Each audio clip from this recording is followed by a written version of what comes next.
재미교포 전도사 H 하나님으로부터 직접 계시를 받았다고 했습니다. 터무니없는 이 내용이 일부 기독교 계파에 전파되고 적지 않은 사람들이 생업을 중단하고 가족들과 미국, 태국, 필리핀, 일본 등지로 피난길에 오르는 웃지 못할 상황을 만들어낸 사건. SBS 그것이 알고 싶다 해서 노아의 방주를 탄 사람들이라는 제목으로 방영되기도 했던 내용입니다. 그 R팀에서 태국 매홍손 지역으로 피신해서 집단 생활을 하고 있는 40여 명을 직접 취재하기도 하였더랬죠. 예언한 2014년이 이미 지났는데도 그들은 한국에서는 보이지 않는 전쟁이 진행되고 있다고 그렇게 믿고 있었습니다.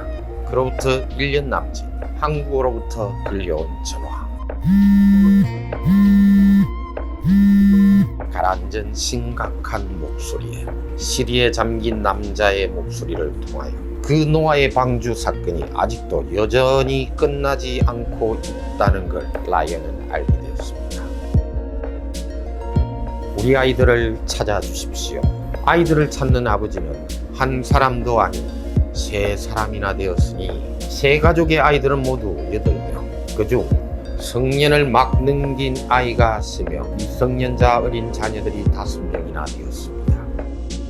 그런데 말입니다. 법률상 문제가 보였습니다. 부부는 한국에서 이혼을 했고 아버지 측이 친권을 가지고는 있었지만 한국 법률에 효력이 미치는 것은 대한민국 영토 내에서일 뿐입니다.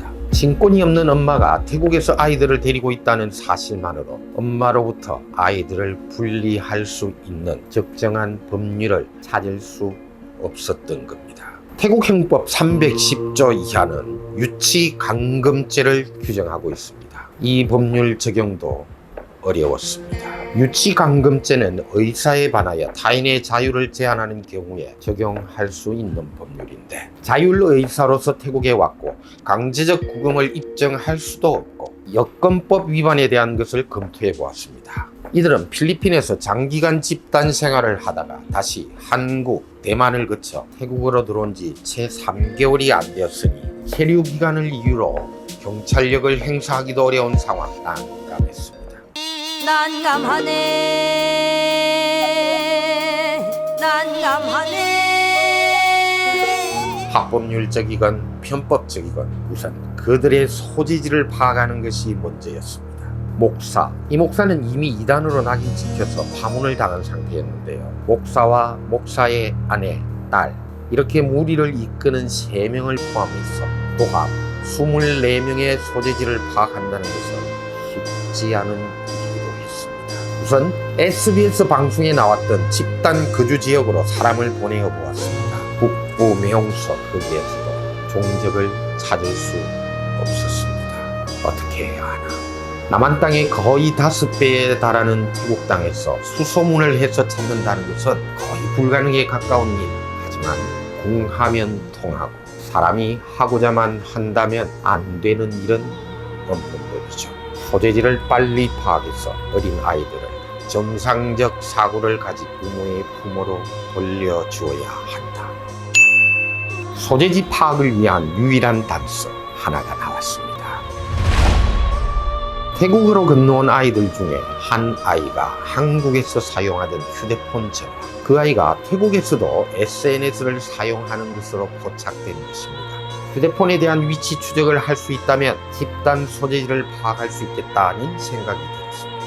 그러나 한국 휴대폰에 대한 위치 추적이 결코 쉬운 문제만은 아니죠. 물론 한국과 태국 양 국가에서 추적은 가능합니다. 그런데 한국에서는 영장이 있어야 추적이 가능하고 현실적으로는 어려워 보였습니다. 아무래도 태국에서 추적하는 것이 좀 더 쉬워 보였습니다. 아시다시피 태국에서는 어찌 이렇게 잘하면 위치 추적도 가능하니까요. 여러 기관과 협의를 거치면서 최종적으로 태국 경찰청에 협조를 요청했습니다. 이 사건에 대하여 태국 경찰청 사람들이 전반적인 이해가 우선 따라주어야 했으니 여러 차례 미팅 과정을 거치면서 설득을 해나갔습니다. 소재지 파악을 위한 말할 수 없는 여러 기관의 노력, 드디어 태국으로 피난 아닌 피난을 온 24명의 거주지를 파악하였다는 연락이 왔습니다. 하지만 쉽사리 움직일 수 있는 사안이 아니었습니다. 사이비 종교 집단이 가지는 맹심과 결속력, 무슨 일이 발생할지 예측할 수 없는 상황. 사이비 종교 집단이 최후로 선택하기도 하는 집단 자살 사태라도 발생한다면 사태는 걷잡을 수 없는 방향으로 갈 수도 있으니 신중하고 신중하게 접근해서 발생 가능한 모든 사고를 방지하는 것이 무엇보다 중요했습니다. 태국 경찰도 이런 문제점을 인식하여서인지 위치 파악을 이미 하였음에도 우리에게 정확한 위치를 알려주지 않았습니다. 태국 경찰과 반드시 함께 움직인다는 조건을 달기도 하였죠.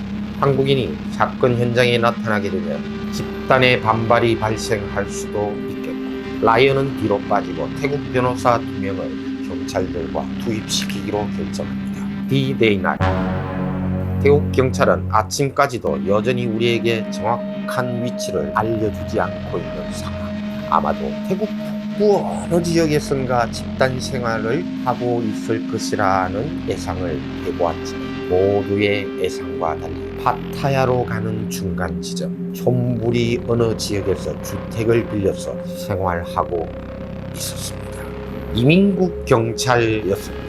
현지 경찰서에서 차출된 태국 경찰관 7명, 그리고 항구에 능숙한 태국인 폭력 1명, 라이언 로펌의 태국 변호사 2명, 이렇게 총 16명이 조용히 현장에 투입되었습니다. 촌부리 지역 방신에 소재한 어느 무반단지, 조용한 침투 작전. 이 조용한 침투 작전은 우려와는 달리 별다른 충돌 없이 진행되어 갔습니다. 다행스러운 일이었죠. 집단 생활을 하던 24명 전원을 인근 경찰서로 이송시킨 후에 한국으로 돌아가지 않겠다는 이들을 설득하는 일은 아침부터 시작되어 일몰이 지났어야 겨우 합의를 볼 수 있었습니다. 쉬운 일이 없습니다. 무엇보다 미성년 아이들을 한국에 돌려보내는 것이 가장 중요한 일. 8명의 아이들 중 미성년자 5명은 설득을 마치고 아버지와 함께 당일 비행기 편으로 한국으로 돌아가게 되었습니다. 성년자인 다른 피난자들을 강제로 보낼 수 있는 방법은 없었습니다. 그들이 태국 법률을 위반한 것도 아니었으니까요. 삶은 불확실하지만 죽음만큼 확실한 것은 없다. 죽음과 사후세계에 대한 두려움에서 종교는 탄생하였고, 우리가 살아가는 사회에서 종교는 순기능도 하고 가끔은 역기능도 하면서 우리와 함께 하고 있습니다. 우리 사회가 제 기능을 다하지 못하고 각종 재해, 사고가 발생하고 사회 기능이 상실되어 버리면 종교는 일탈하게 되고, 이런 사이비적 광신 행위를 만들어내게 됩니다. 무엇보다 건강한 사회를 만드는 것, 바로 종교의 일탈을 방지하는 길이 될 겁니다. 한국 사회가 조성해내는 미래에 대한 불안감이 이들의 피난길을 부추기진 않았나 하는 그런 생각이 드는 사건이었습니다. 라이언이었습니다.